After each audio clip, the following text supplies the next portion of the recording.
Chapter 54. Adam and Eve go exploring.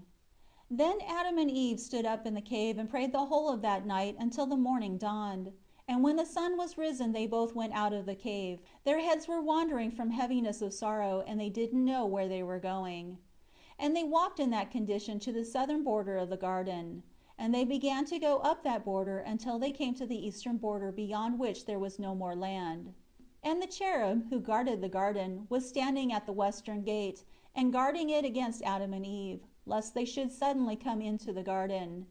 And the cherub turned around, as if to put them to death, according to the commandment God had given him. When Adam and Eve came to the eastern border of the garden, thinking in their hearts that the cherub was not watching, as they were standing by the gate as if wishing to go in, suddenly came the cherub with a flashing sword of fire in his hand, and when he saw them, he went forth to kill them. For he was afraid that God would destroy him if they went into the garden without his order.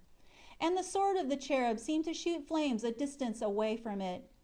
But when he raised it over Adam and Eve, the flame of the sword did not flash forth. Therefore the cherub thought that God was favorable to them, and was bringing them back into the garden.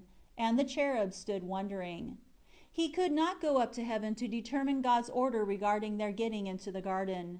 He therefore continued to stand by them, unable as he was to part from them.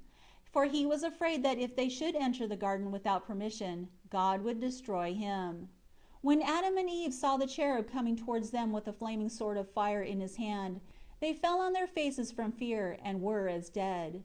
At that time the heavens and the earth shook, and another cherubim came down from heaven to the cherub who guarded the garden, and saw him amazed and silent. Then again other angels came down close to the place where Adam and Eve were. They were divided between joy and sorrow. They were glad, because they thought that God was favorable to Adam, and wished him to return to the garden, and wished to restore him to the gladness he once enjoyed. But they sorrowed over Adam, because he was fallen like a dead man, he and Eve. And they said in their thoughts, Adam has not died in this place, but God has put him to death, for his having come to this place, and wishing to get into the garden without his permission.